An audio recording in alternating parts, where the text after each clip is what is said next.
So normally I do dragon talks, but Vita came to me and said when we were talking about dragon eggs, that a whole bunch of dragon eggs came to me back in Europe when I was in Rome, and I created this little group, and people were talking about having eggs. So some people took some eggs, some people took all the eggs, and some of them have fledged, some haven't fledged, and we wanted someone to talk about, just really talk about the fledglings and how the process works.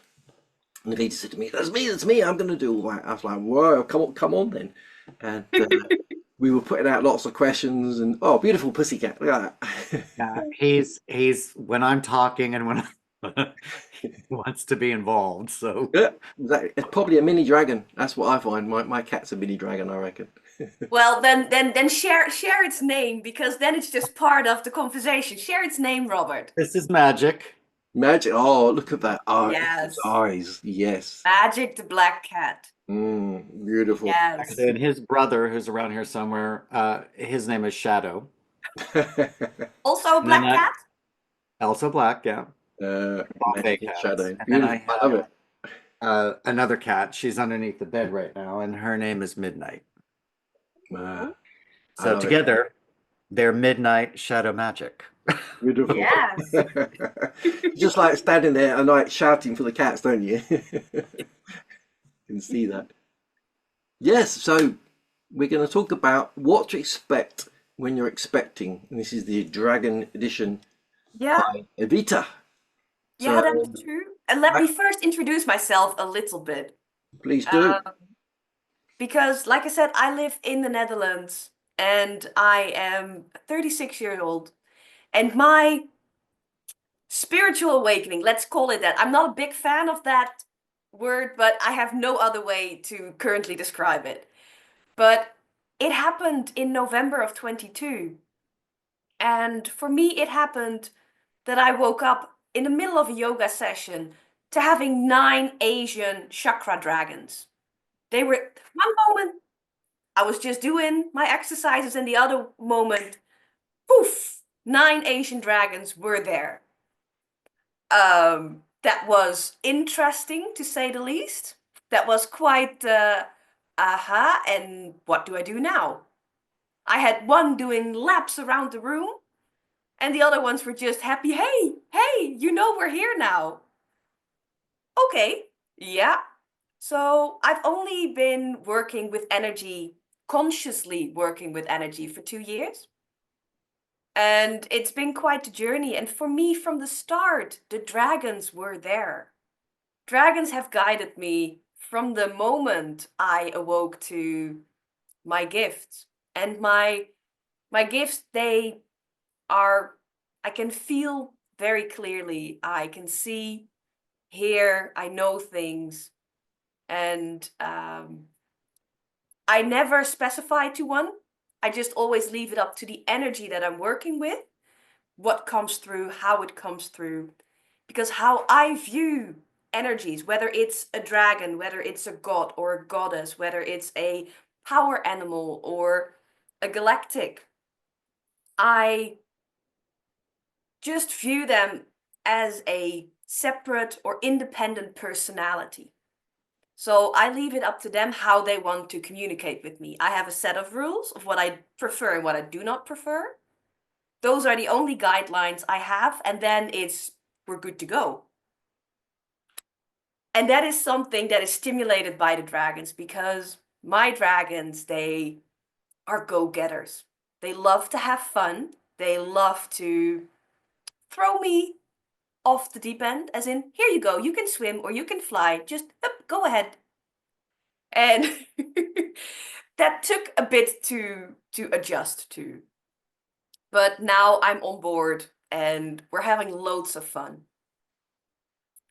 But like I said, my starting point was 9 dragons, and it's only been going upwards in numbers since then. In July of 23, I received my first dragon eggs, and I've hatched them. And I've been sharing in this past days some of the babies that I have, and you can see them all in my background. I've been sharing a little bit about their journey with me how I came to them, what they've been teaching me. And then Kevin came around with his group. And up until that point, I had never heard anyone else working with dragon babies and eggs. Kevin came around, and the moment he posted the images of the eggs, I had 5 that just jumped into my energy. And I was just checking with Kevin. Kevin, when are you going to do the talks? He said, well, that's going to be in September, so that's going to be another 6 to 7 or 8 weeks. I was like, I already have 5 that want to join. He said, well, go ahead. You seem experienced. Just go ahead and do your thing. So, yeah. And they hatched for me at the end of November, 1st of December. And in the meantime, Jody, who I see is here today. Hi, Jody.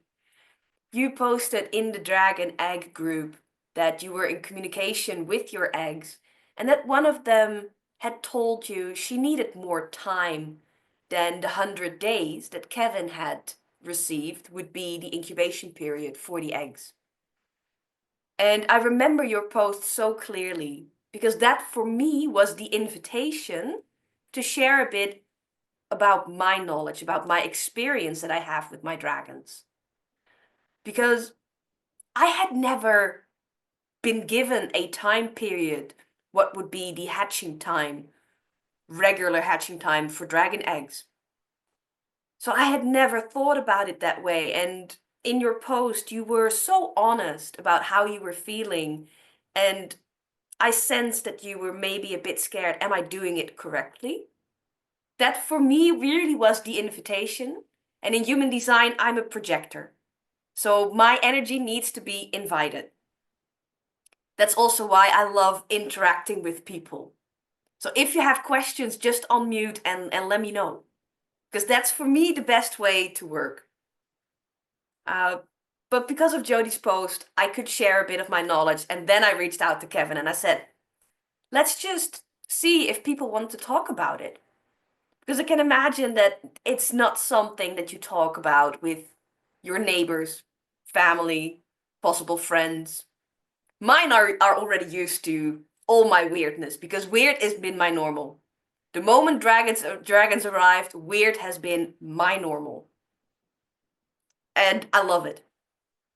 I absolutely love it. And before I go further on this, I would like to refer to 2 or 3 questions that we've gotten that are about dragon eggs. Because someone had asked, how many eggs does a dragon lay? And I had also seen the question, and might be not paraphrasing correctly, if there's a difference between the amount of eggs a galactic dragon lays or an elemental dragon. And in all honesty, the type of channel that I am is not someone who gets all the facts. I know because Kevin writes the books, he gets the facts. As in this date, that amount, this number. I'm not that type of channel, so I can only share what I have experienced, what I have seen. To me, there is no difference between the galactic dragons, the elemental dragons, as in how many eggs they lay, or how big their nests are, or how they create the eggs. In my energy field, I have a group of golden dragons, and one of them had a nest of 5 eggs. They've hatched, and from those eggs, a rainbow dragon appeared. There was a golden dragon and other colors as well. From that, I can only state that a certain type of dragon doesn't lay only a certain type of energy. I think, from what I've seen, that it might vary. The biggest nest I've seen had 5 eggs in them.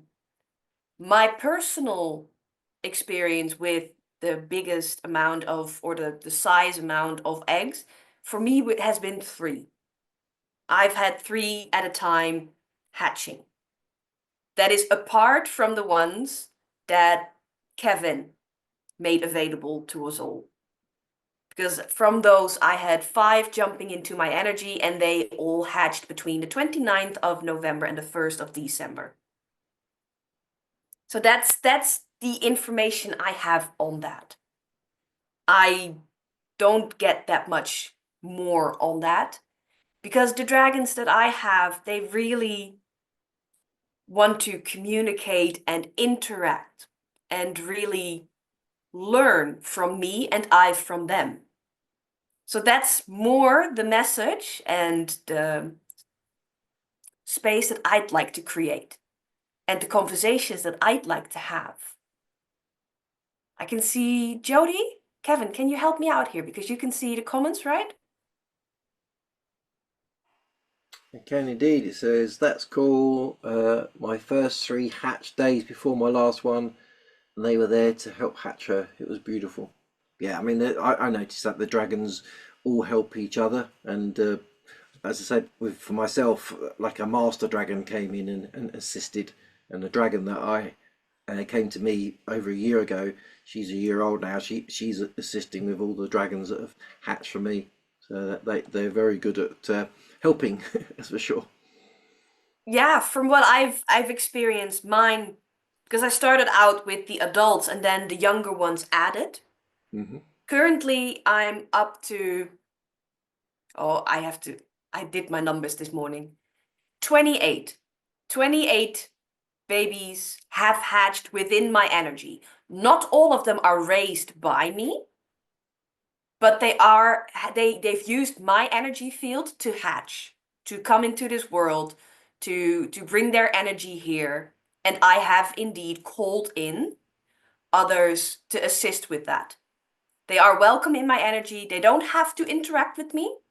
If they want to, happy, that's fine, because I like to think of my personal dragons as one big happy family.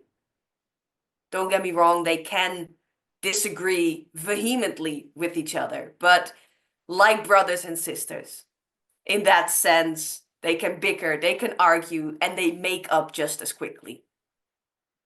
So that is the energy that I want to have in my field. That is one of the rules that I have.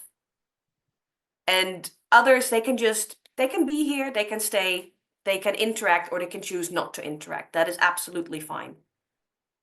But 18 of those I'm raising myself. And it's very interesting, but mostly because it has taught me, what am I learning from them, because why are they here?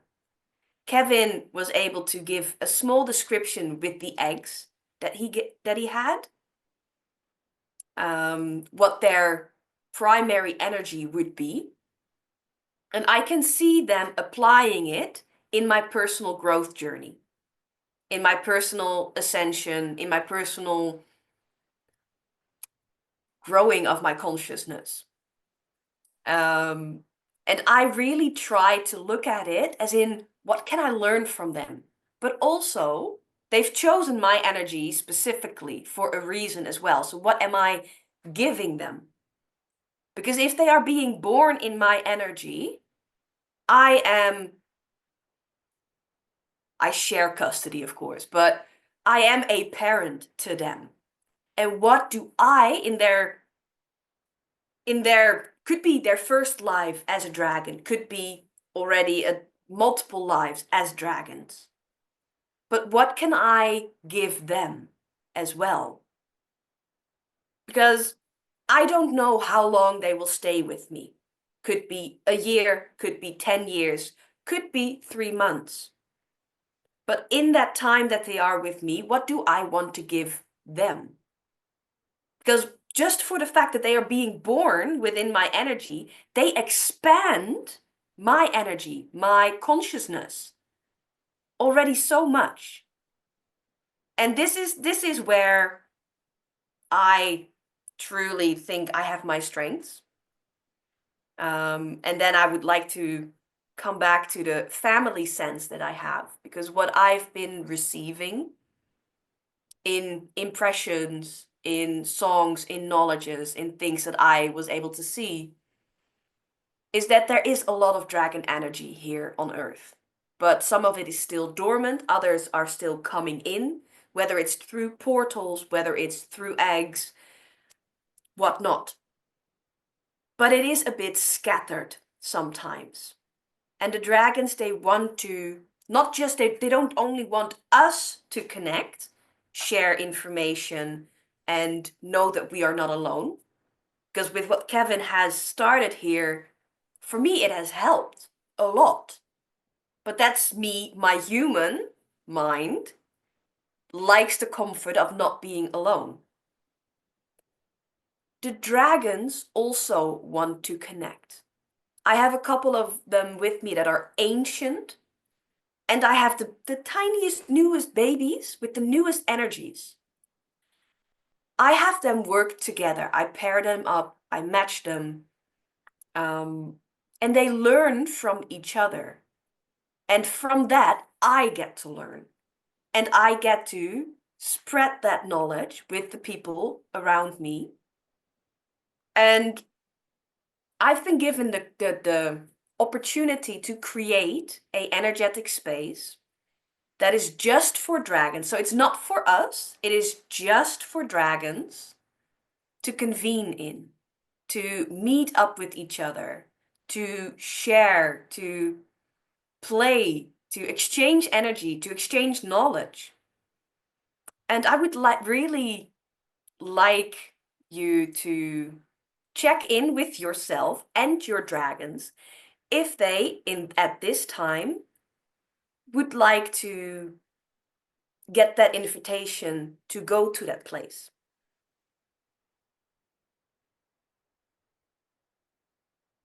Because what I've did is this morning, I've created the energetic safe haven, space, dimension. Use whichever word works for you. And I've been given a song that I am able to play to basically have it used as a roadmap. Because again, it is not for you or for me, because I don't even know the location of what I've created, where it is. My mind is not allowed in. However, my dragons, it is for them. And for yours if you want to, and also for the people that are gonna look at this in the replay, or who might find this in a year, 2 years, 3 years.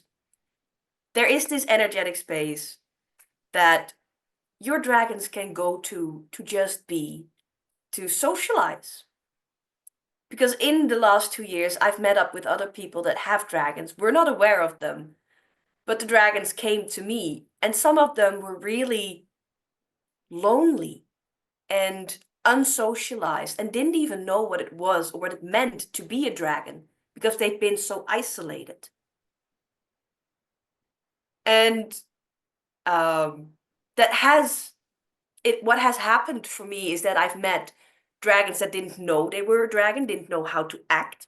But I've also met young dragons, teenagers, that kind of vibe I got from them.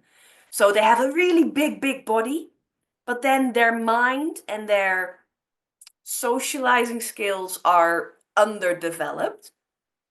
And they thought that they could pick a fight with me, basically. That was the wrong move for them.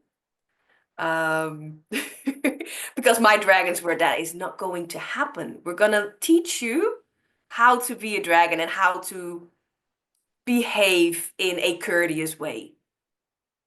Because if you want humans, because we are working here together, if you want us to work together, you cannot growl and bite straight out of the gate. That is just not working. So if you guys are up to it, I would really love to play the song that I got channeled through this morning. And you guys, you don't have to do anything with it. You can just hear it. It's 3 minutes.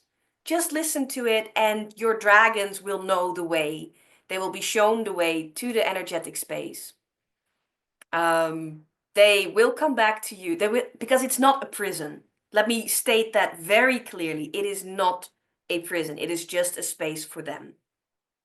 They will come back to you, and it's been warded as well, so no negative energy can come in. I work together with gods, goddesses, angels, power animals, galactics. I work with the whole range. I've had everybody add only their strongest bit of light to it. No, this space is for all dragons, not just the ones that have hatched, but all dragons. So it could be that there are, because I've been working with it throughout the day, it could be that it's already filled with dragons that are not necessarily attached as a guide to people. But I've just spread out the word and for them to meet up there. Did that answer your question? I'm assuming it did. If not, let me know. That was a thumbs up. I saw the thumbs up. Great, thank you so much. Then I'll just share my screen and start the song. It starts off quite softly, because at the start I was having a conversation with one of my dragons who thought it was necessary to butt in. It was enthusiastically, he wanted to help, so that's why he was butting in. So yeah, and what I will also do is I will check in with Kevin later tonight or tomorrow how we can share this song, because this is not copyrighted. It is free to use for everyone. It will be on my website, free to download as well.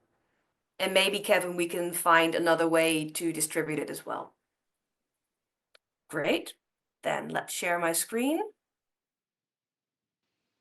You little cheeky monkeys. You already know how to get there.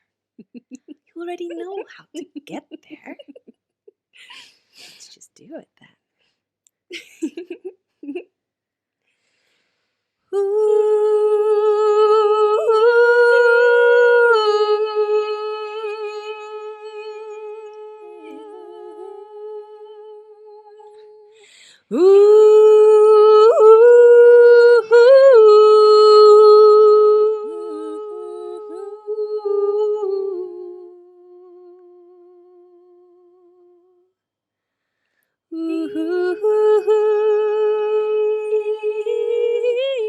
Spread your wings and fly. Feel the wind beneath.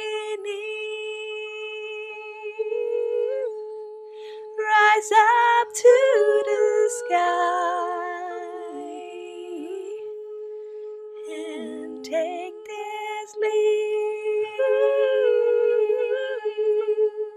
Yeah, hola, yeah, sikamana, yeah, 𝙭𝙭𝙥𝙚 𝙭𝙭𝙥𝙚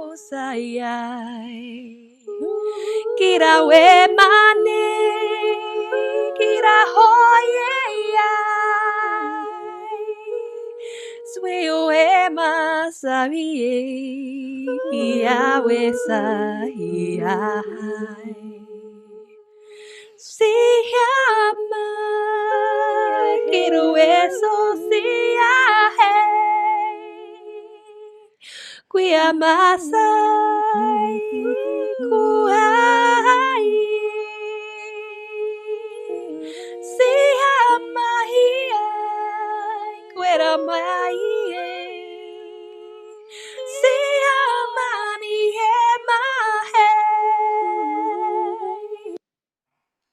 Oh, this is really funny. The song was supposed to last another minute, but my computer just closed it down. So it must have done its work already. That was beautiful. I could feel my inner dragon wanting to go. It was like, I'm going now. Let me go. It's like, okay, I'll take it. That was Well, it is gorgeous. invited to do so. Mm. One of my dragons has her nose right up to the screen. She's very intent on this. Aw, that's so nice to hear. this was a surprise to me. Up until this morning, I did not know that I was going to do this. I've been playing with the idea for a bit, but I didn't consciously know how to do it. And then this morning it just came out. So it was apparently time. And this is my gift to the dragons. This is my gift to them. And what I want for them, whether, like I said, whether they're just the tiniest, cutest babies or the oldest dragon we can all imagine. I would really like it for them to feel like a second home. Feel like a second home, to be surrounded again by their own kind, like they used to live on the dragon planet. And just create, because that is what they are in their essence, ultimate creators. And to get back to the baby dragons and how to raise them and what you can expect. What I've learned, what helps really well, is to take good care of yourself, because your energy is their main source of nutrition, if you look at it like that.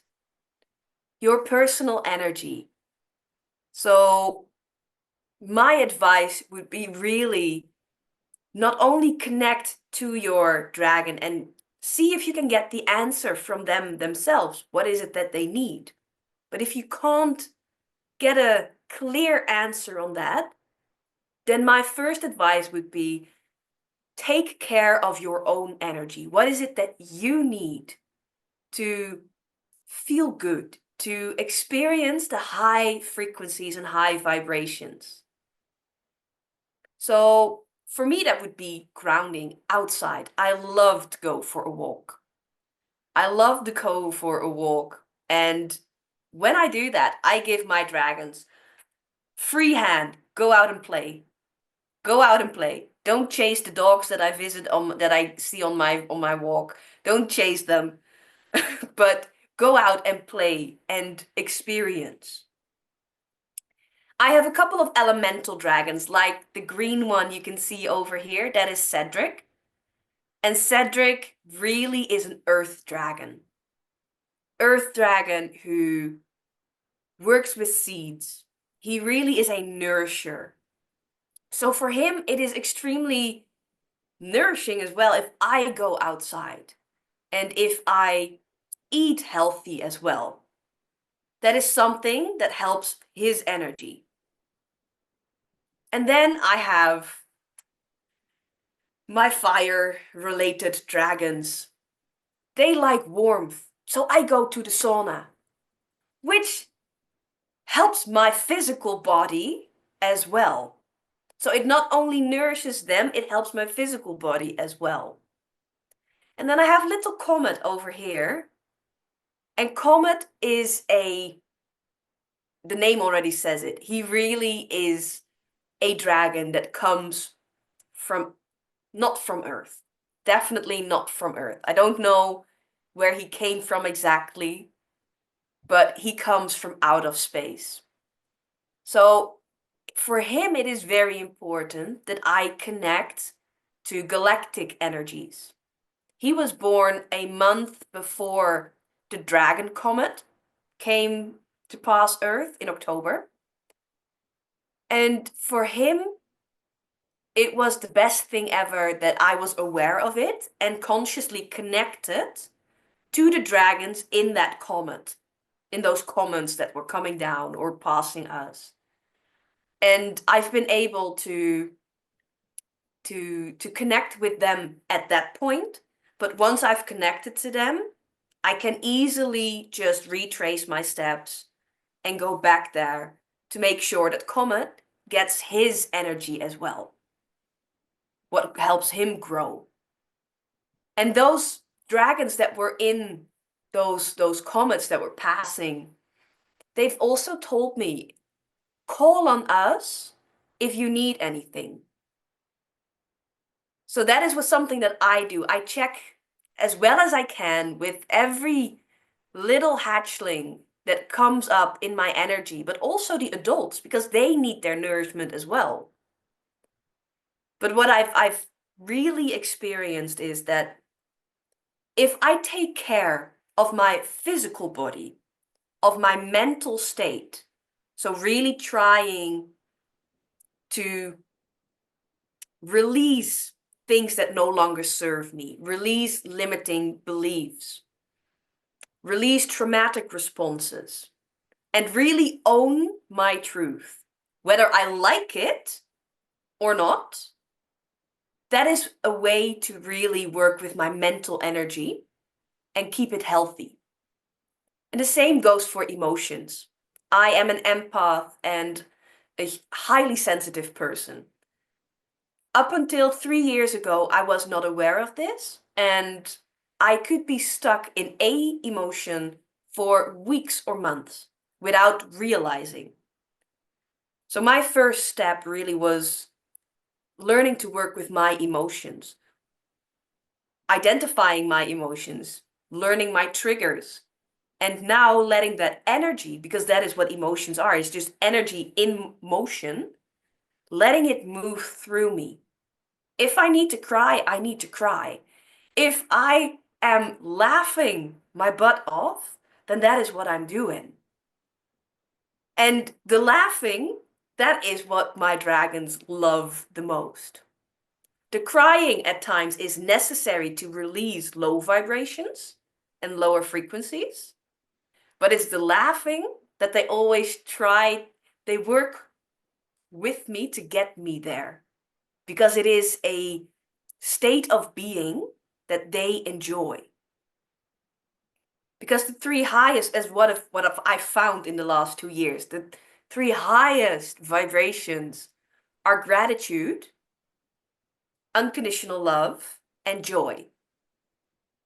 So I've made it my mission that even if I'm emotionally or mentally in a lower state, to reach out to one of these three vibrations. And for me, gratitude then is the easiest to get it going, to start with.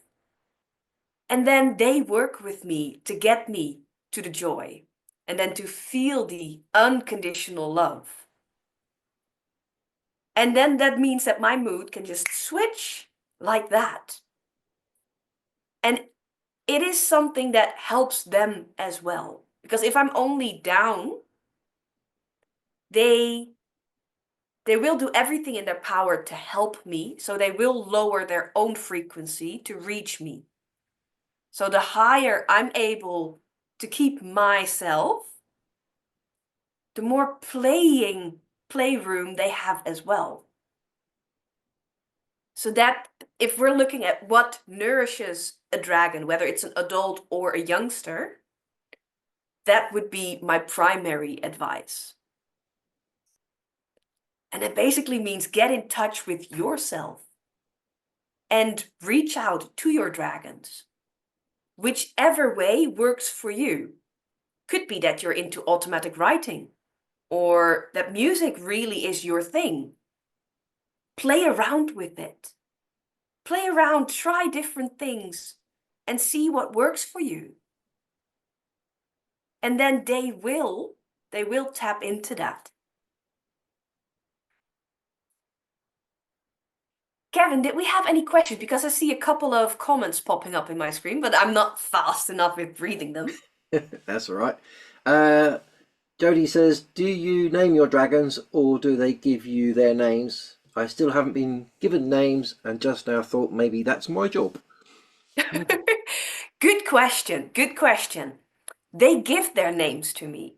With my first dragons, my 9 chakra dragons, it took ages before I got a name. So it took me maybe up to a year that I was just referring to their colors because I had no other way of referring to them. And then slowly, the more I opened myself up to connecting with them, to working with them, because at first I was quite apprehensive and overwhelmed, so I also didn't really know how. But the moment I started to relax in that, the connection with them became easier, and they started giving me their names. With the ones that hatched from Kevin's batch, so the latest hatched on the 1st of December, for 2 of them I have not had a name yet. And we've been playing around a bit. So for now they have a work name, but 2 of them, they are not happy with it. So, and I was like, okay, that's absolutely fine, but then it's up to you to provide me your name. Otherwise, this is the one that you're being assigned to right now to make it easier for me. But that is only because I have 18 of them, and I need to be able to differentiate between them. If you, for instance, have 2, 3, or 5, it might be easier to just refer to their color or sound. Because I can imagine that if you're more audio oriented, that you might have a specific tone for them. And even if you are more flavor oriented or scent oriented, you could have a different scent or flavor for them. For me, I got to see them, so that's why I refer to them by color. But this is really where I would suggest to have fun with your gifts as well, and the connection that you're building with them, and try it out. And the names that I've been given by them, because I know there's a lot of communication about that as well, and people have different ideas. I know that the names that I have for them are not their dragon names. In dragon light language, it's not their dragon name. But the names that I've been given are names for me that I can either pronounce and work with or understand. What it also does, because I've researched every name, is that's what they've chosen to do with me, is they give me a name that lets me know what type of energy they already bring with them, or how they might help me. Because if I use Sandor, this one over here, Sandor really literally means, if you look it up, protector of man. And this baby dragon showed up in my energy as I was doing my evening cleansing ritual to make sure that I was only purely alone in my own energy. And I could see or feel I had a couple of holes in my energy field. And there was this little dragon trying to patch them up and using energy to repair it. And when I Googled his name, because with him I immediately got Sandor, it was protector of men. And I was like, oh, that really seems like what I was experiencing from his behavior. I have a friend of mine who is a dragon guardian, and he gets completely different names than I do. I can't pronounce them. So I really also believe it depends on what are you able to receive, and how are you able to work with them, which names they give you. Does that answer your question? And Kevin, do we have any other questions? Yeah, there was one from earlier, said from I think it's Chara, how you say her name. She said, how do you see your dragons with your physical eyes? I only see them with clairvoyance. That's a good question as well. With me, this is one of my gifts that is evolving right now. I'm starting to see only slivers with my physical eyes. Otherwise, I usually always see them with my third eye. And that can be in completely different realms that I see them with my third eye, but it can also be in my living room. So it is a gift of mine that is evolving. And I really think that this is one of the reasons why Comet is with me. Because Comet is, I think he's extremely clairvoyant and can see the world in such an energetic way that I'm personally, I think I would be overwhelmed if I saw it through his eyes. But I can imagine that my gifts are evolving, so I might be able one day to see it differently. Are there any other questions so far? Because I know, Kevin, you'd sent me an amazing list as well. I asked loads of questions, but that's me. If anyone else has got any questions they want to unmute themselves or type it in, please do. Robert says, do you feel your dragons reawaken past life knowledge that is embedded in our DNA? Ooh, good question. For me personally, yes. Yes. I know that in past lifetimes, in my very first lifetime, I was a dragon. I know that. I've seen flashes of that. And one of my babies that is currently with me has reincarnated multiple lifetimes with me. And the moment he entered my energy, that he was born, I got additional flashbacks to previous lifetimes where he was with me. And I've had it with others as well. I find, Evita, that when we talk about hatching eggs,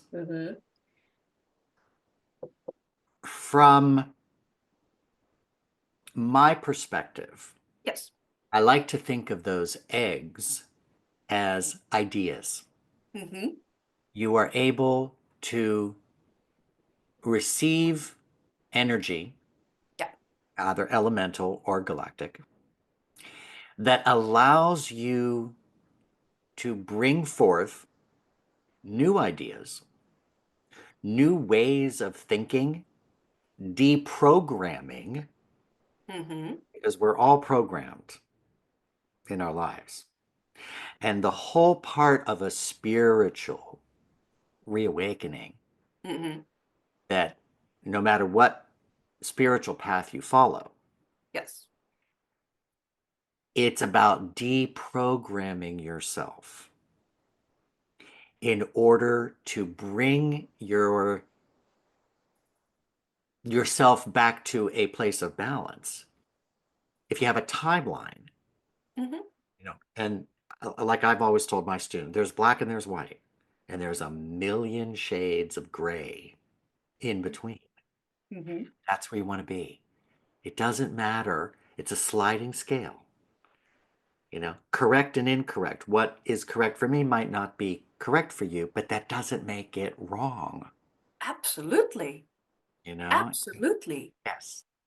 So I also feel that when we speak about hatching dragon eggs, we're bringing in new ways of thinking, new ways of being, new ways of interacting, new ways of bringing balance into our lives with the help of these spiritual beings, presences that we relate to.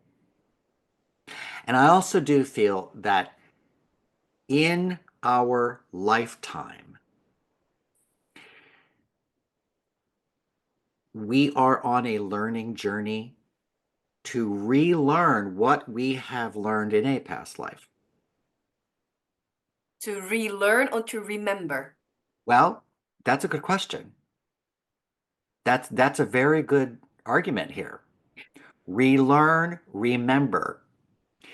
If you have to remember something in the past, are you relearning a new lesson with new concepts, new outcomes, because you are now someone that has grown emotionally, spiritually, mentally, physically, so you can add in new correspondences.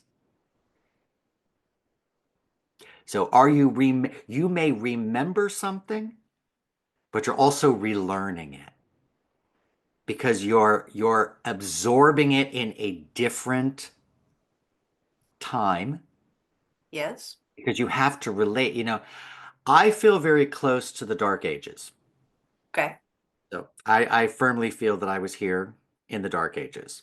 Mm-hmm. I believe we were all here during the birth of civilization, Sumerian, Babylonian, Egyptian culture. I believe we were all here. That was literally the period of the birthplace of civilization. I also think that we were all here during the Dark Ages. Okay. It gives us that balance of life and death, black and white. We have We might go a little bit off topic. I have a question of you because I think okay. maybe at one point you and I need to have a chat because Okay, that sounds that great. is what because I would love this because I love your way of thinking. But I do think that I think we're remembering things. And then we have in this lifetime that we've chosen with our own sets of components, of our own sets of lessons that we wanted to learn this lifetime, challenges, social aspects, Sure. that we're remembering something and then we take that as our starting point and grow further.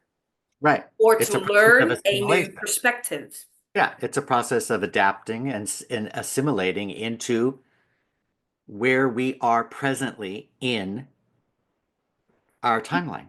And what we currently are capable of or want to grow to. And it could Correct. also be that we've beforehand, before coming here, stated we want to grow to this point at this point in time and then take it somewhere else again. Yes. I completely, where I'm a bit off is that personally I don't feel connected to the Dark Ages. But if we take this argument broader, I do feel that as a soul, I'm speaking only about my own soul and my own experiences.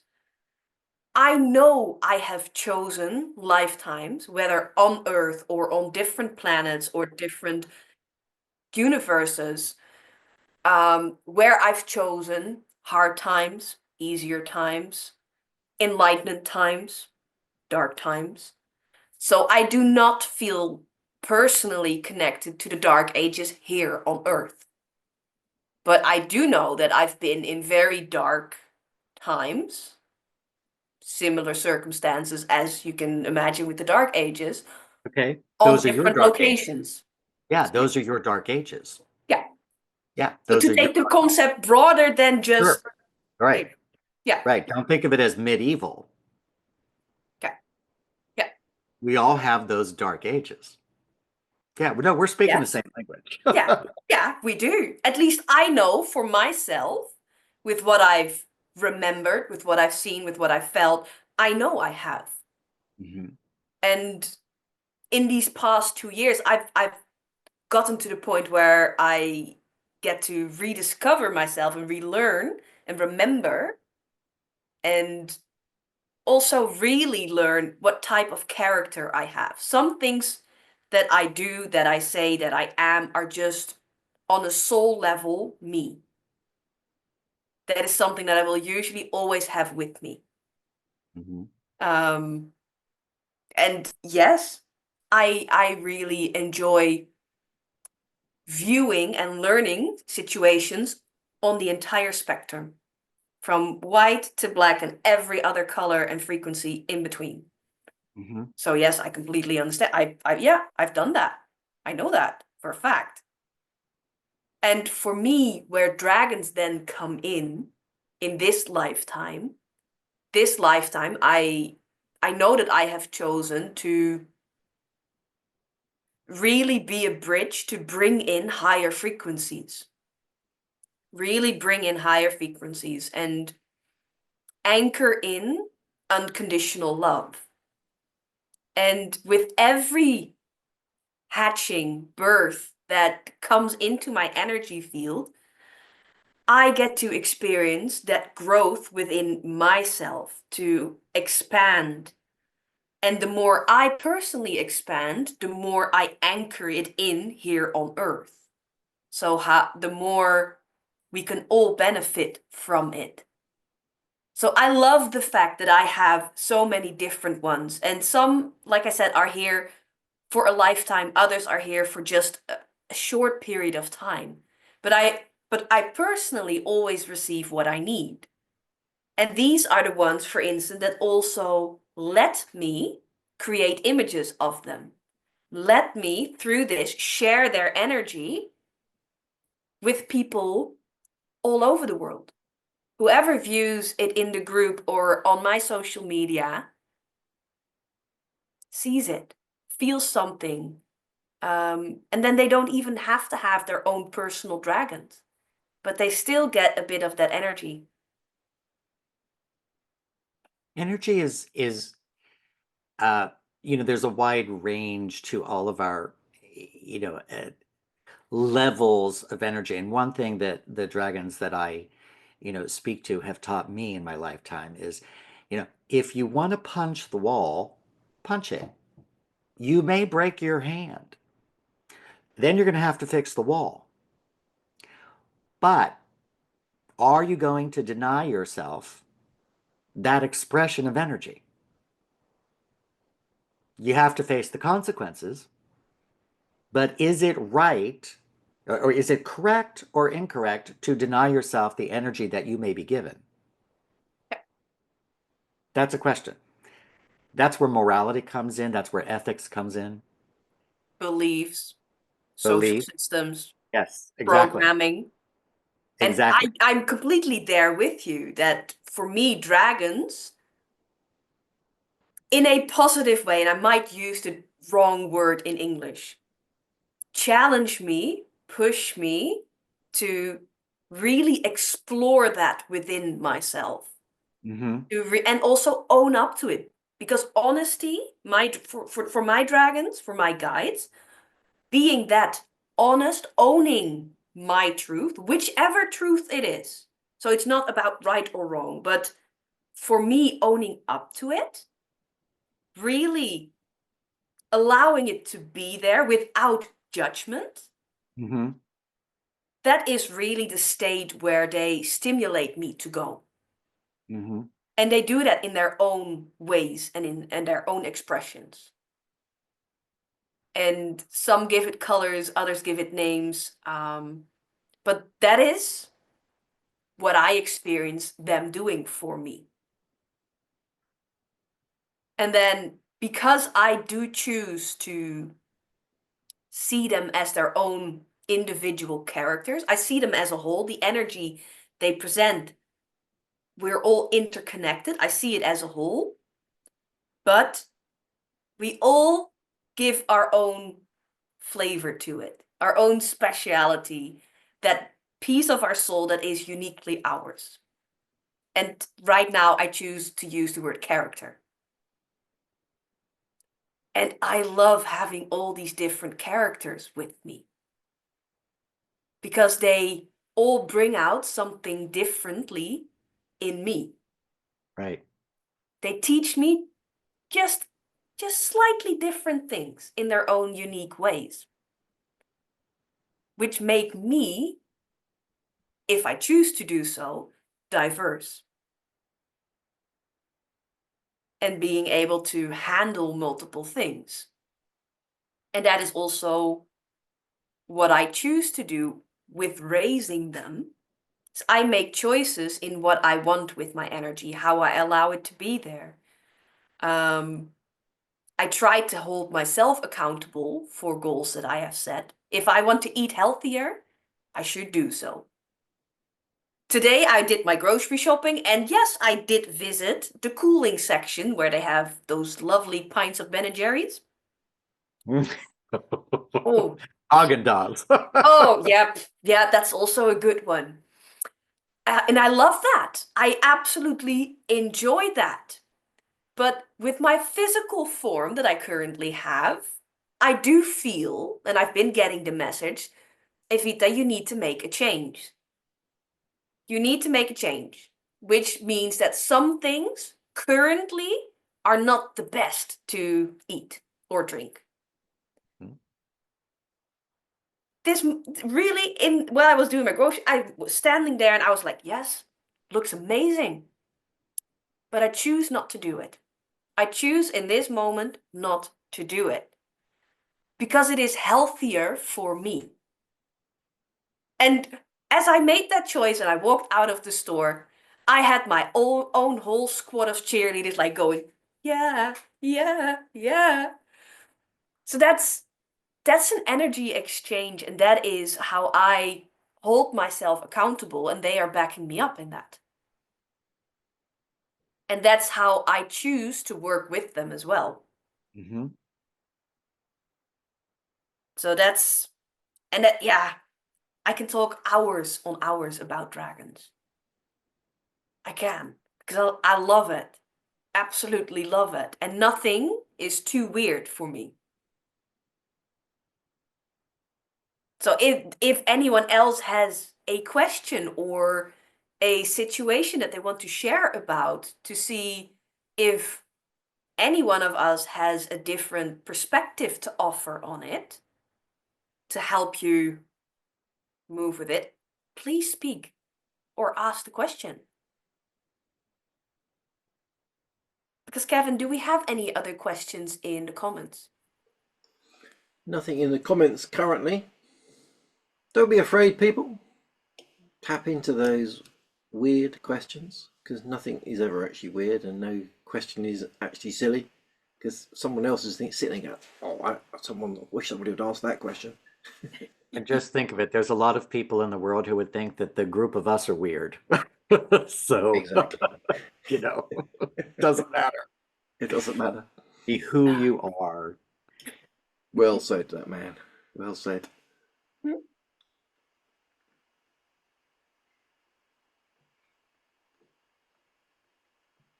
There is a dragon king and queen. Queen 𝙀𝙭𝙥𝙚, who is a pure white as snow dragon. And it is said that her crown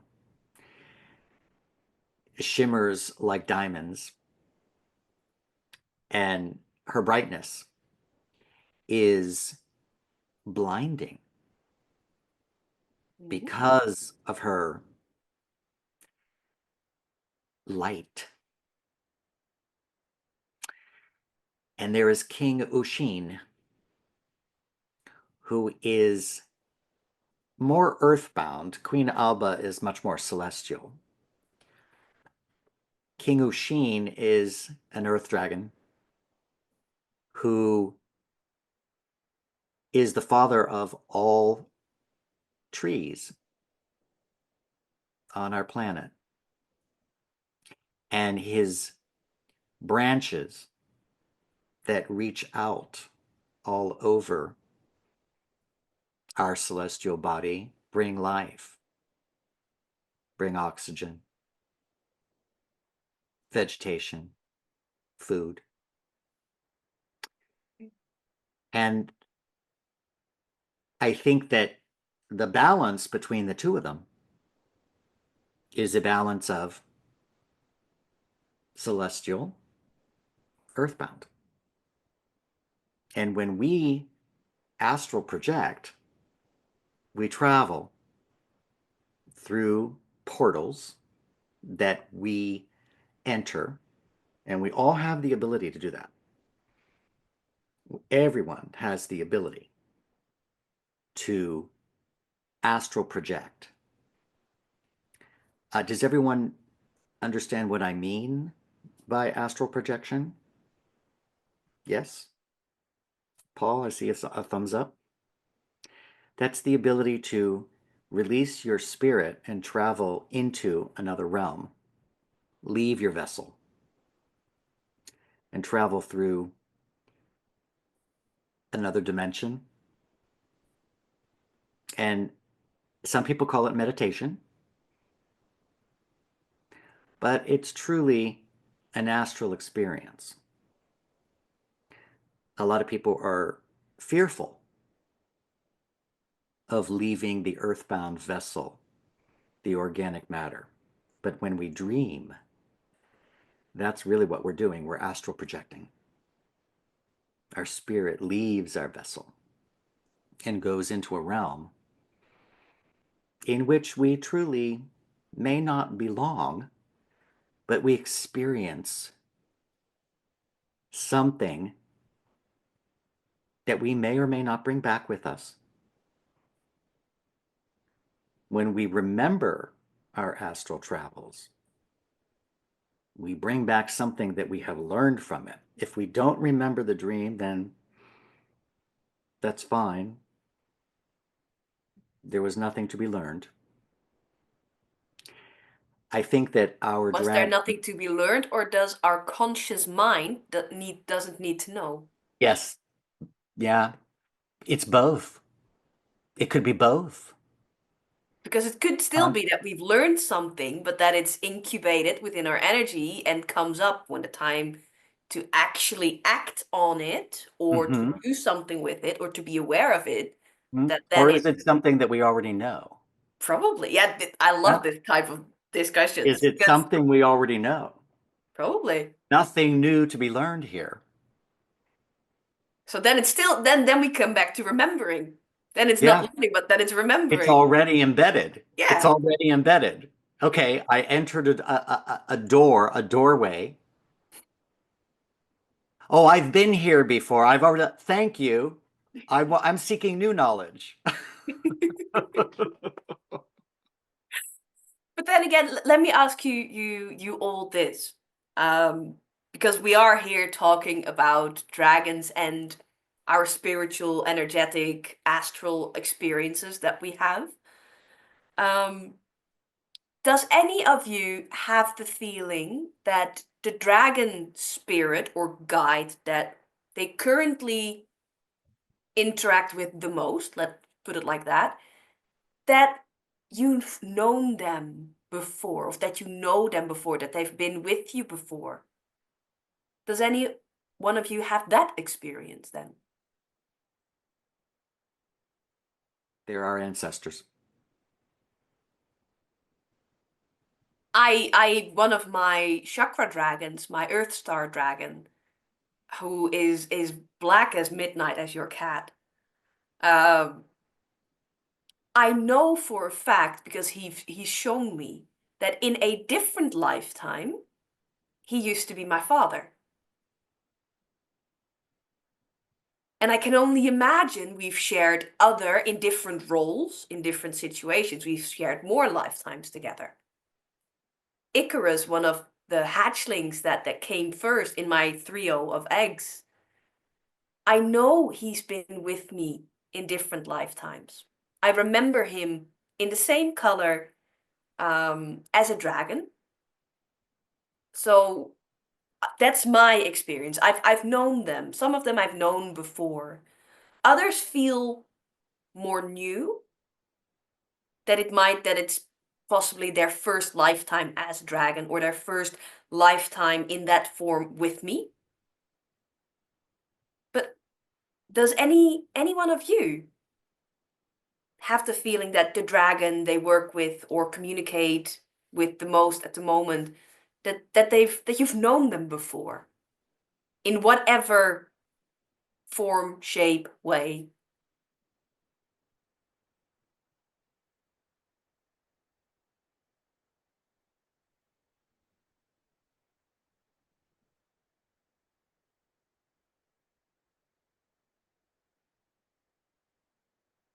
Well, they become friends, that's for sure. I, for instance, know that because I view my team of guides as a team. So there's one that tries to lead, with the emphasis on tries to lead it in a somewhat normal fashion. But he used to be my brother in a different lifetime. He's not a dragon. My main guide is not a dragon. I'm not sure which galactic origin he is, or I used to be in that lifetime, but he is my brother, and we bicker like brother and sister if need be. But you are. Yeah, we are. But You are. it also is that with raising the youngsters that are in my energy, the dragons, the hatchlings, I don't only do it myself or my other dragon guides. I use all the guides that I have within my team, all the energies that are here to support me, that only do it for my highest good, because that is the boundary that I do set, that I only invite in light and positivity.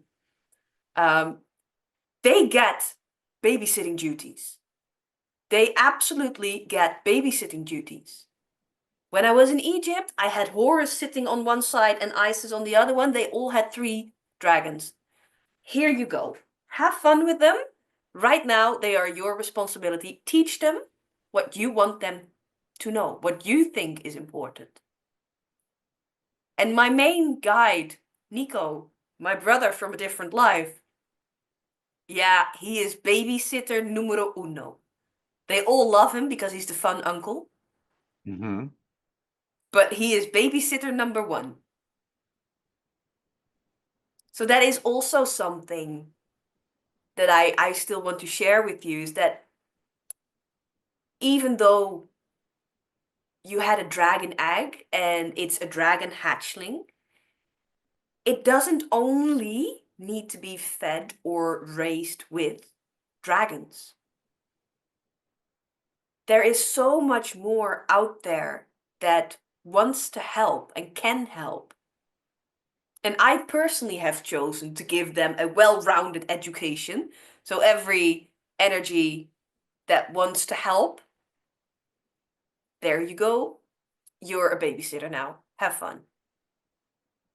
And for me, that does not matter whether it's a dragon, whether it's a god or a goddess, or a deity, whether it's an angel. Michael also really gets babysitting duties. He can stow his sword away for the moment and he can babysit a couple of dragons. And I'm personally a big fan of it because it gives them so much more to work with. So if you have not already called in a mature dragon or an adult dragon to help you with raising or managing your dragon horde, if you feel more connected to angels or spirit animals or other galactics and they are there, ask them for help. Reach out to them. Because I bet you they are really welcome and willing to help. But some need to receive that invitation from you. I like to think of it this way. It's bad manners to show up at somebody's party or wedding or event if you don't have an invitation. Yeah. Bring our human ethics and morals into that world. If you're going to invite someone to your gathering, know something about them. Are they going to fit in? Are they going to be for the good of all? Are they going to disrupt? Are they going to mingle cohesively with your other guests? So if you invite a dragon into your life and you send out the invitation, well, okay, there might be a learning curve. No one becomes instant friends. You get to know them. You exchange ideas. You receive and give out energy. Yeah. And if that energy has a connection, if that energy feels good, you know that you're developing a friendship. And you need to develop a friendship with your dragons. Yep. because they will be there. Good friends are with you in good times, and they are also with you in times of need. Allow Absolutely true. yourself that experience. Dragons are one of the few. Paul, can I have one moment? Dragons are one of the few that easily move through frequencies and dimensions. Easily. Angels have a harder time with it. Spirit power animals cannot possibly always reach that high, but dragons have a really broad range. Remember that in a moment when the times are not as good, as Robert just said, because they will be there. If you give them that invitation, they will come down and they will really help you bring back up. That is something which is uniquely dragon.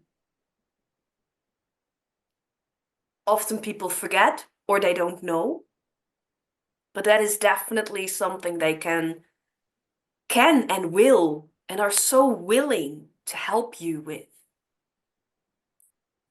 And also, indeed, if you invite someone to the party, there is a learning curve, there is introductionary time, you need to get to know one another. But there's one thing that I also think is very important for anyone to remember. Here on Earth, in this lifetime, we have free choice. We have free choice, and that brings a certain power with it. And I personally experience it as very empowering that I have the choice. I might not always like the choices that I can see or that I can feel that are possible, but I have the choice. And even if I've invited an energy in and it turns out not to match in a way that I had imagined or I had wanted, I also have that power of choice to tell it, ask it, firstly, otherwise tell it, to go away again. Or to adjust certain behaviors. We are not just here to, we are here to receive, but not just here to receive and then without any direction, just go in with what the energies you've invited, guides, however you want to call them, that are with you, to just let them decide. You are here living this life. You've chosen, this is how I view it, I've chosen to live this life. It is for me to take the wheel and to lead it and to make the choices that I feel with the knowledge that I have, with the wishes and the wants that I have. Make the choices that feel right for me and own my choices. I've had one dragon that popped into my energy, which first was of service, which what really helped me. And then it got really dominant. It wanted to exert he had a certain view of how things should go, and that is how I should do it. And I was not on board with that. I communicated with this dragon, hey, this is not how I work, this is not what I want. Please adjust. Otherwise, I'm asking you to leave. He didn't adjust. And when I asked him to leave, he didn't want to, so I kicked him out. But that's a choice that I made. And that comes with then also keeping boundaries. So that is one addition that I really wanted to give here, is that yes, you can invite. An invitation is so, as a projector, I know an invitation is so crucial for energy to flow. But also know that it's your life. You've chosen this. You have freedom of choice. I've met guides that don't remember ever having that. And in this lifetime here on Earth, we have that choice. So work with that. Paul, please. Okay, thank you. I appreciate your sharing more of that. That gave me some more things I'd like to comment on too. Robert, you made a very good point about the invitation. The other thing I've done when I've journeyed and I've explored and looked for dragon as well as other spirit guides, one of the first things I learned is permission. You talk with them first. For example, Robert, your example of an invitation. I want to invite a dragon. My first thing is, may I have your permission to speak with you? Right away, you know their manners and if there's a connection with you. And some of them have very politely said, I'm not interested. But you see that little shy dragon down the trail? Go ask her. The other thing, too, is power. Evita, I'm going to agree with you what you said before. I've talked with other dragons, not just my guides. And I asked, well, even the dragon master, oh, how powerful are dragons? And I was told very directly, these are the most powerful spirits in the universe. Now, there's, of course, a range in power, but they're the heavy guns. They're the heavy hitters. The other thing, too, I've been told that as well. I've been told that as well. They easily can take on archangels and win. Yeah, well, fortunately, I'm of a pacifist, non-combative type. I'm going to take that as the wrong type of archangels.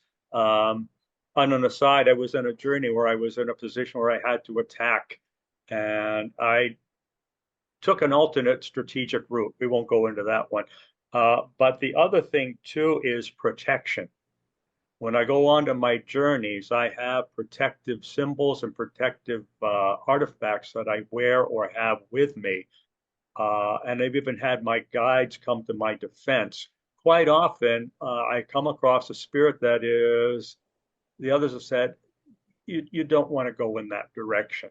So if you listen to your existing guides as well, you can avoid some of the more obnoxious ones.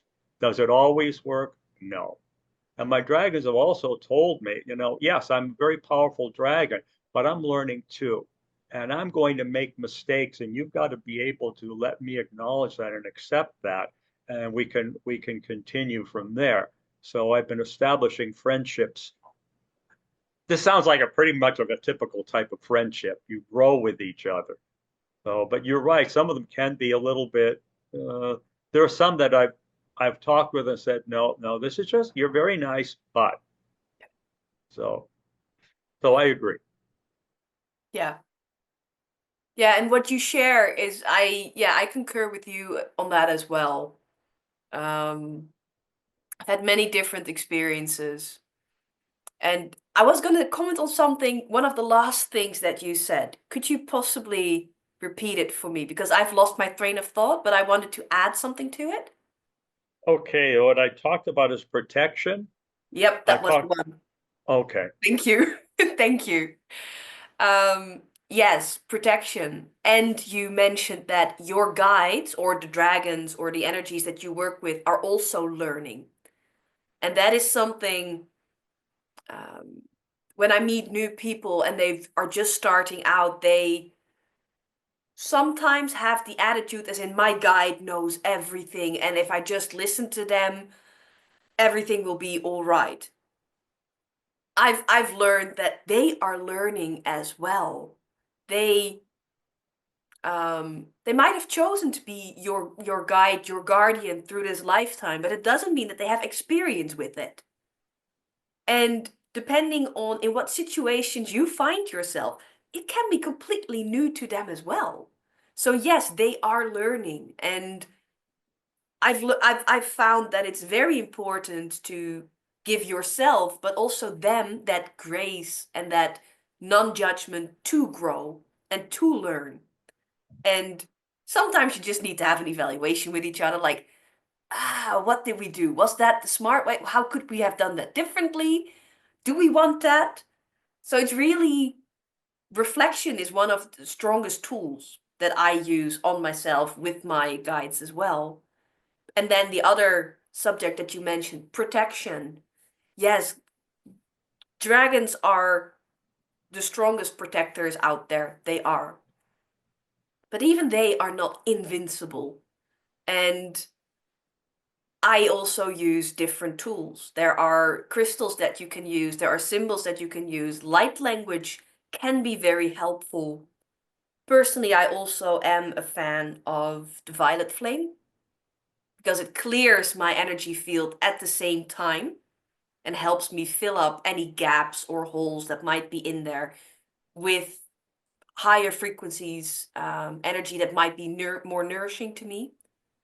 And for those that are not that used to working with the violet flame, there are also different colors of flame. I don't know all their names, I just get a color. When I start using with the flames, I often just get a color as in, hey, I want to be here. Okay, as long as it's for my highest good and has pure intentions, then I'm good with that. But that is definitely something that can help. And for me, the other thing that works best is make sure that I'm grounded. I know my soul is not from here. I've had a difficult time grounding, earthing here on earth. But taking the time to, I don't have a set ritual. I know some people say you need to have a set ritual. That does not work for me. I like to do what feels good to me in the moment, but be conscious of it. Make a conscious effort to ground, whichever means that works for you. Go on a walk, walk barefoot, garden, drink water, whatever works for you. But that is one of the strongest tools I've found for me. So if any of you have any other suggestions, I'm all ears. It's always nice to fill out my toolbox. Rituals. Go ahead, Paul. Go ahead. I also find sometimes I take it to a group. I have a few dragon councils where I go and visit a collective. I say, you know, I've got this big problem. I don't know how to deal with it. And they bandy back among themselves some ideas. So there's a combination of experiences, not just one guide. And I find that to be a benefit too. Well, that is actually one of the reasons why I felt the need to create that space where the dragons can convene, which is not for us, but purely for them. So they can share, experience, exchange amongst themselves, and whatever is necessary and is needed for us as the humans they guide, please bring it back. And if any of you gets a direct message back to you, I would be very interested to hear. That is not something that I usually am not someone who receives it like that. But if any of you does, or anyone that's watching the replay, please share. Robert. Yes. You wanted to say something and then Paul and I got in your way. Sorry. No, don't worry. I was going to say that, you know, rituals can be as simple as looking up at the sun, feeling its warmth, and getting that energy, or looking up at the full moon and receiving her energy. Yes, I've held many high magic rituals in my life. I think that there's a place for that. That's high magic. I don't like the term low magic because it sounds like inferior. Simple magic.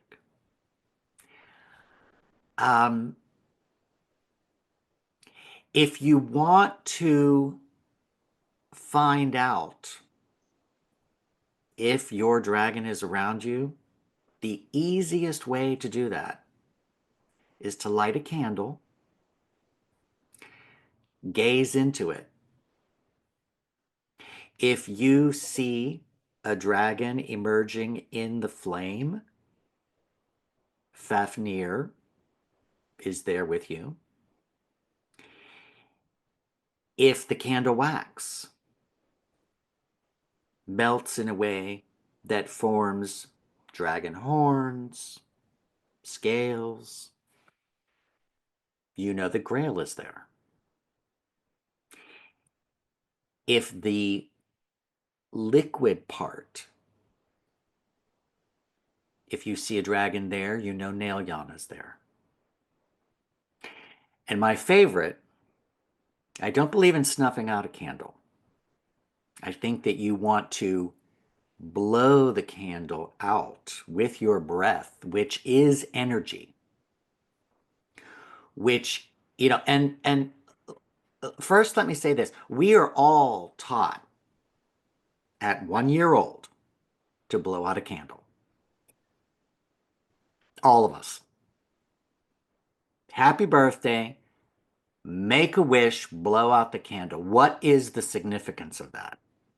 When you blow out the candle, if you see a dragon emerging in the smoke and flying up into the stratosphere, Ceres is there. Scrying into the elements, into the world is very important to locate your dragons if you are having a hard time finding them. Let them materialize within the physical properties that surround you. Paul, I'd like to ask you, because you live in the desert and I live in the California desert. Are the rock dragons, the desert dragons, materializing for you within the geography of your environment? Actually, yes, but not here in Phoenix. There are some out here I don't communicate with because it's one of those, it's just not a mutual arrangement. But I have property in New Mexico, which has some very powerful energy portals. And there are dragons out there that have embedded themselves and are communicating with me. It's interesting too, but one of my male dragons has united with Naga, and they produced an egg which is still developing on the site where we're going to build, and that one will come when our house is up and will actually be a guide of that area. So, and there are others that are present there now. I have one that's right now riding shotgun until this new one is hatched. So there are very strong presences there, and I have communicated with them. Of course, it's stronger when I'm out there physically. Sure. So, and as everybody knows, dragons are everywhere. If you're open to them, and again, it's this invitation, Robert, and it's the permission, and it's the conversing. And if they're interested, they'll show up. If they're not, they won't. Yeah. When I see dragons, or when I feel, mostly feeling, when I feel the energy there, whether it's in the clouds or in the water, or when I see a certain composition within nature, or whether I'm traveling astrally, I tend to just acknowledge that they're there. Just say, I don't have to, they don't have to communicate with me, I don't have to communicate with them, but I acknowledge that they're there, as in, hey, I see you. And that I often find that then I get a feeling back, because feeling things is one of my strong suits. Then I just get a feeling of in, oh, hey, yeah, hi, and then we're good to go again.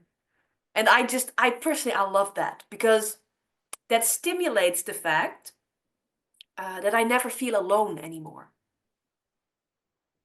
I used to, as a younger child, I know I'm only 36, and I've just done a retreat where I was the youngest one. And I thought, I will not be the youngest one again. I was. The oldest one was 70 and I was with 36, the youngest one. But I used to feel, when I was younger, I used to feel alone. As a starseed, I had trouble grounding here. felt a bit alien within my family. I used to feel alone a lot and lonely as well. Me too. But now that I've discovered this side of myself, now that I am more conscious, then it doesn't even mean that I have to communicate with my spirit guides or that I have to see them or hear them. But I just now have this sense that I am never alone anymore. And that is I find that extremely comforting, which then makes me somehow braver as well, because it gives me more zest of life to go out there and do what I really want and do what I feel like I'm here to do. So it's really, it can be in the little things, Robert, like what you said with you don't have to do a whole ritual. It's the little things often that make the biggest change. At least that's how I experience it. Kevin, do we have any other questions in the group chat? So look through. There's just lots of people agreeing. Chara asks again, how do you see your dragons with your physical eyes? And I think we already answered that. I mean, for me, I've only seen one dragon in my whole life with my physical eyes, and that was the first dragon I physically saw. Apart from that, I'm a bit like you. I see them when I'm in alternative realities, and I'm seeing them with my free spirit, my soul, my third eye. I think, for me, the dragons have said to me, it's hard for them to physically be in our reality. They're more ethereal, they're more spirit, they're more energy than physical. And if they did appear physically all the time, then probably certain people would be trying to kill them and capture them and all the rest of it. So that's my experience anyway. So, I mean, Yeah. got experience, Robert, and anyone else? I think it's important, how do you see dragons? Through scrying. I see, Paul had said here, I see dragons in the clouds. Yeah, that's where they are.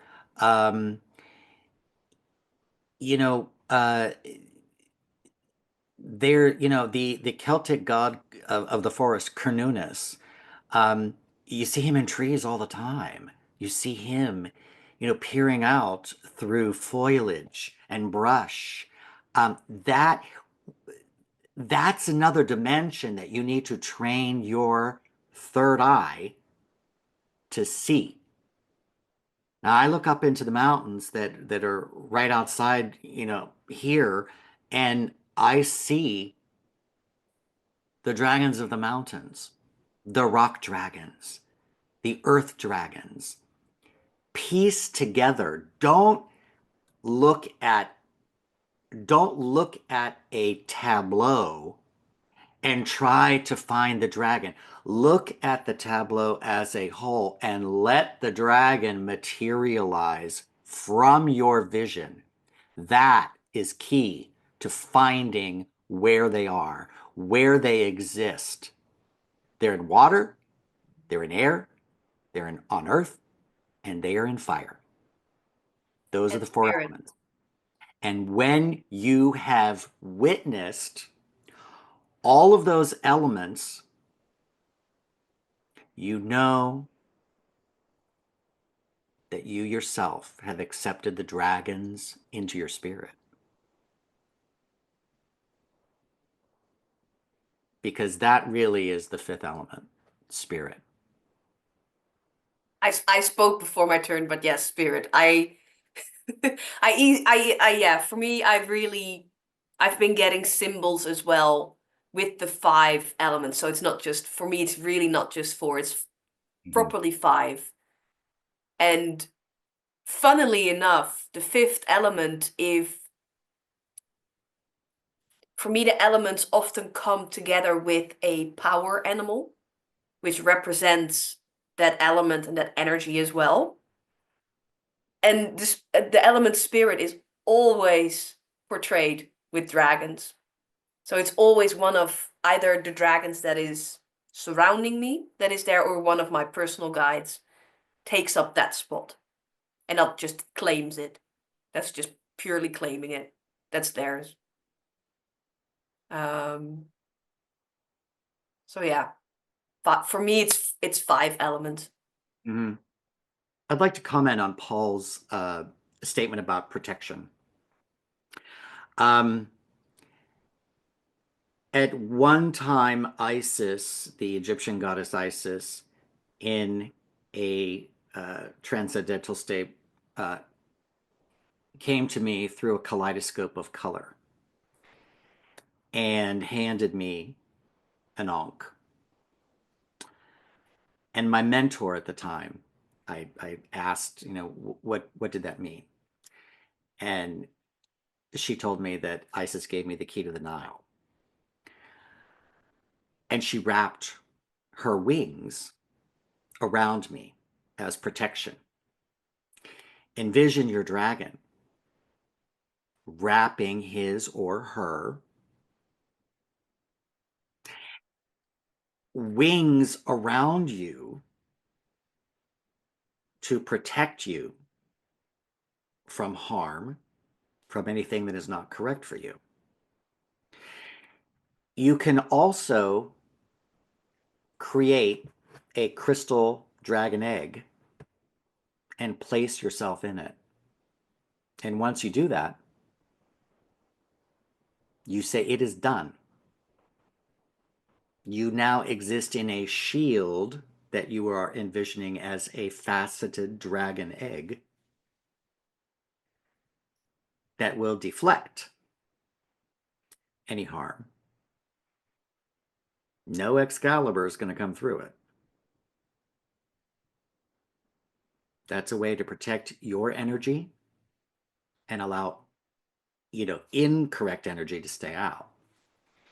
So that's another gift that the dragons give us. The ability to protect ourselves with their knowledge, their energy, and their wisdom. Yeah. Absolutely true. Robert, not to sidestep you here, but I see in my side view that Kara, I hope I pronounce your name correctly. That you feel that your mind is telling you that we are all crazy, but that you know that this is right and this is where we belong. Yes. Yes. And welcome. It's nice to be here. Nice to have you. Did I pronounce your name correctly? Kara. It's Hara. Hara. Yes. Yes. Well, welcome. And yes, I can understand that your rational mind, your ego is like, nah, this is not happening. This is not right. But feel, hear, and welcome. Wrap yourself around in it, embrace it, and enjoy it. Because again, for me, that's what dragons, and especially as this meeting started out with the young ones, the babies, the joy, the unadulterated pleasure of going on a joyride, of doing what makes your soul sing. Yes, they are absolutely here for it. And they would love it if we all do that a bit more often. I'd like to say, in case anybody has any type of hesitancy, trepidation about venturing onto a new path, I'm Italian American. I was born and raised Roman Catholic. I was an altar boy. I experienced, being on a Catholic altar, helping with communion. I was baptized. I had my first Holy Communion. I had confirmation. I've even had the sacrament of marriage. When my spirituality transformed and that transformation happened within me, I did not feel that I was abandoning Catholicism. I used it as a jumping point into a new me, a new level of educating myself in a way that is probably much more relatable to, the New Testament, even though honestly I've never read it, but that's the truth. But don't feel that you should have guilt by taking on new beliefs. What you are doing is you are educating yourself in a new direction. You can carry that belief system with you. The concepts that you have learned change, and the pieces of the puzzle start to fit together, and you realize, oh, I learned that, but you know what? That lesson led me to this, and now this is something that I believe. So view it as a springboard. Dragons are synonymous with angels. They're synonymous with gnomes, sylphs, even demons. That is a legitimate path. I've known many Satanists in my lifetime. It's not about, that's a Christian concept. Again, it's the balance between light and dark. Dark, I think it's very important for all of us to be in the dark. How can you see the light? How can you know what light is if you have not been in the dark? But light can't exist without the dark. So Exactly. again, it's the whole balance thing, yin yang. Exactly. Well, one cannot be there without the other. Exactly. And if you stay in the light all the time, when something does start to turn a little gray, you can't handle it. You can't. And again, varying degrees of light and dark are, everyone's going to have their range. Allow yourself to explore. And if you feel that you need protection with a dragon, ask a dragon to follow you into the darkness. Oh, they are already there. There are ones that are already there that Sure. holding that space for you. Sure. Have a light dragon say, you know what? I've never been in the dark. I've never met a dark dragon. Can you introduce me? It's also fun when you just ask one to come up or to come down and to also give them the experience of experiencing something different, a different frequency, a different environment. Mm-hmm. We have a question, I believe, from Gara. No, sorry, I'm butchering. I'll just shut up. It's Hara, but it's okay. In shamanism, I'm taught that evil exists only in the hearts of people. So it's difficult for me to understand the concept of dark energy and the two opposites, the two polarities. So I cannot understand the fighting concept in the universe and the dragons as fighters. I do not have an experience like that yet. Okay, I'd like just to comment on that, and perhaps this can give you a good analogy. View the darker dragons as warrior dragons. Okay, when here on Earth, when we think of, bad people, we think of, murderers, terrorists, criminals. Now, that is from our limited perspective of what we deem as, oh, those are dark people, those are evil people.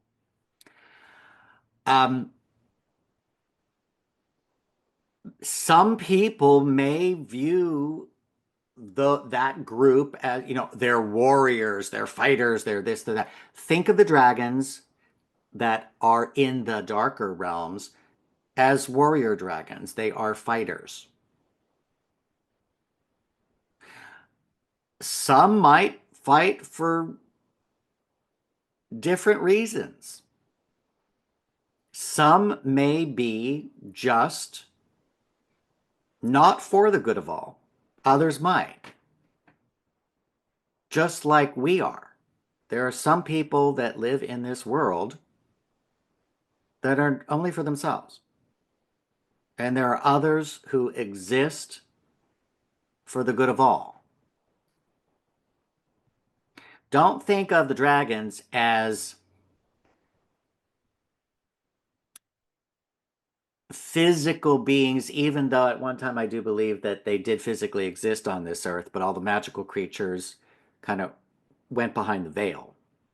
And they live on an alternate plane that we are not able to see all the time.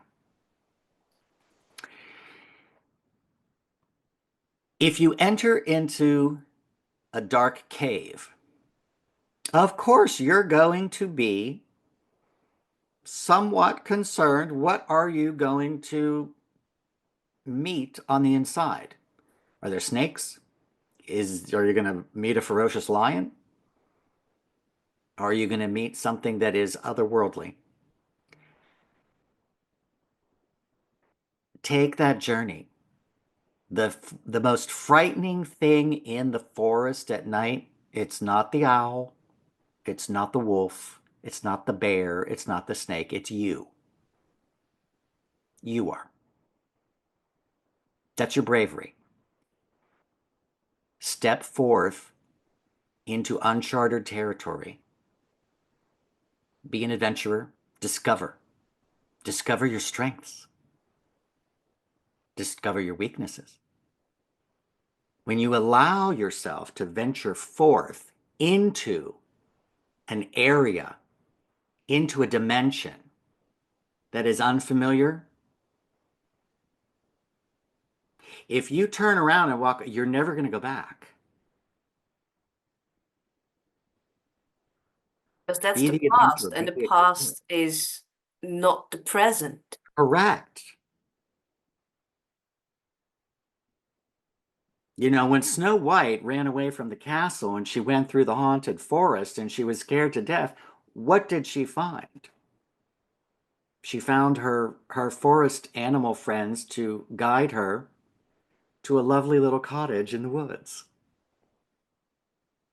Full of strangers she had never met before. Strangers. Who didn't turn out to be mass murderers. Exactly. Who turned out to be lovely people looking differently than hers. Exactly. Gnomes.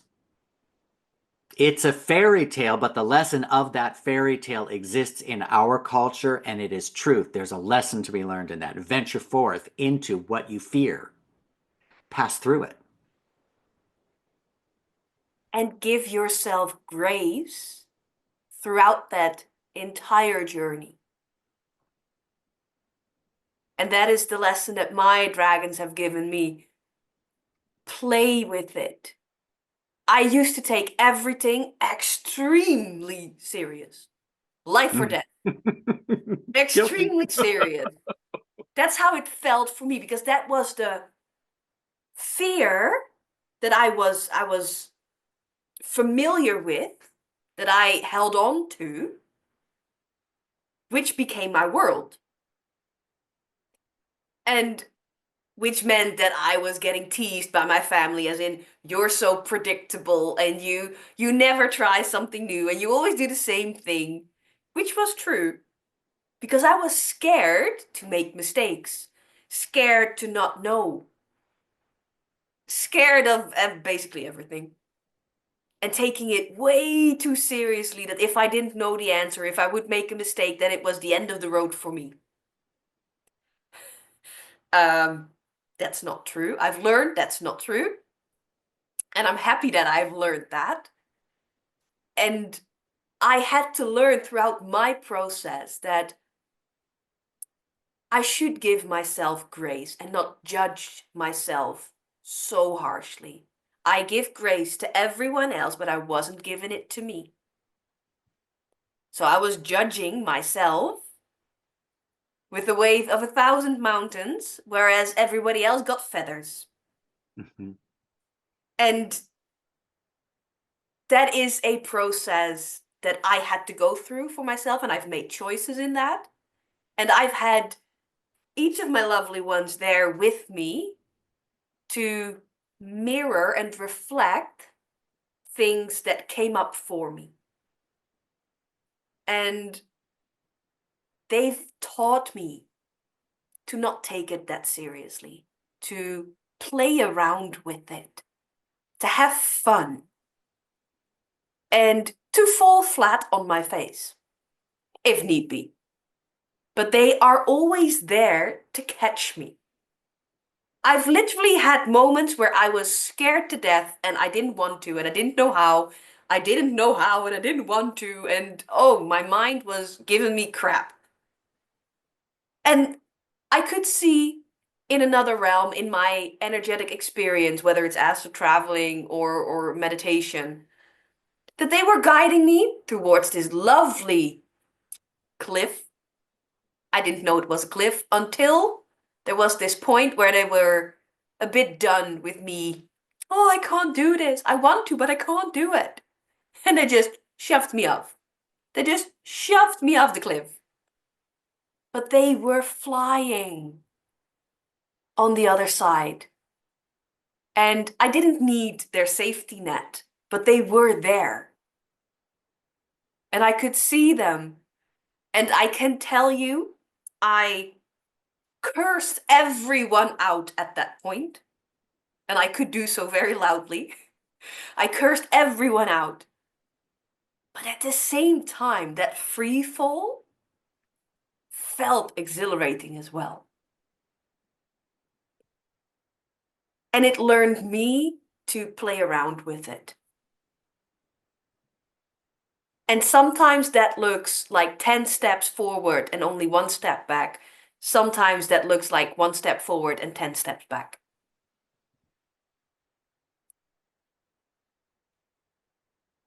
But with Robert's analogy, if you venture out and if you try, then the past is the past and the present is where you are right now, with who you are right now.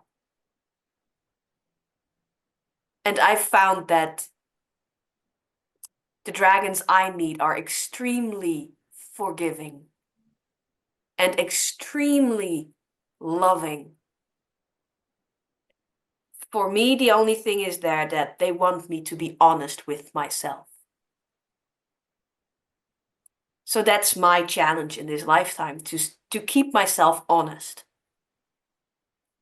As long as I do that, they are happy with whatever I choose to do, with whatever I choose to say. Then they're good. Then we are good. To coin a phrase from current pop culture, defy gravity, because the dragons do. Yeah. There are messages all around us. Why do you think that on social media everyone is Alphaba and Galinda singing Defying Gravity? It's a battle cry. Yeah. And it's a message. People are saying, I'm going to lift myself up from this earthbound prison, and I'm going to spread my wings and I'm going to fly. That's what a dragon does. And they do it so well. Yes. And they enjoy it so much. Yes. Yes. Kevin, what time is it by now? Am I looking at it correctly? And have 2 hours passed already? Yes, ma'am. Time doesn't exist, so. But yeah, in this reality, the clock. Time is man-made concept.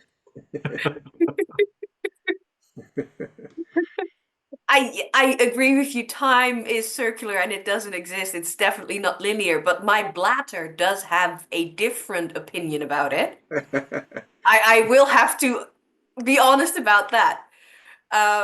So from me, because I do think that I should wrap it up in a bit, does anyone have a question still that they would like my input on, or specifically for me?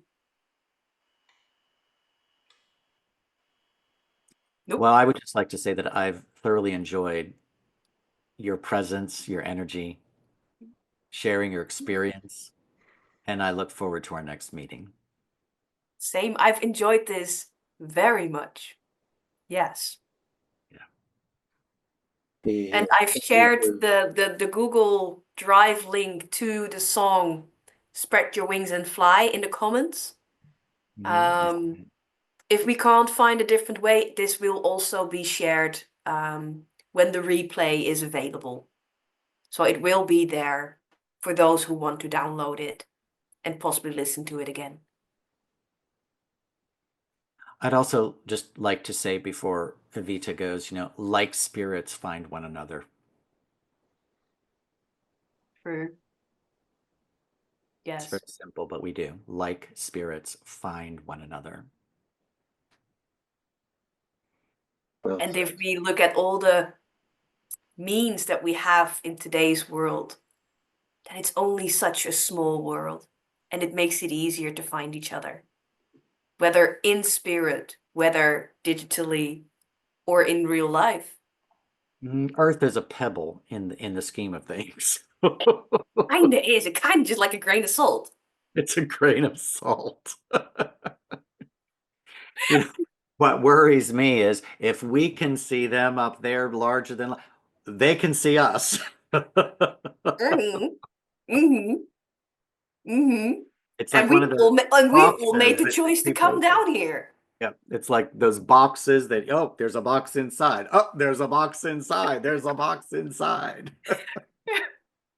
Yeah, absolutely true. Absolutely true.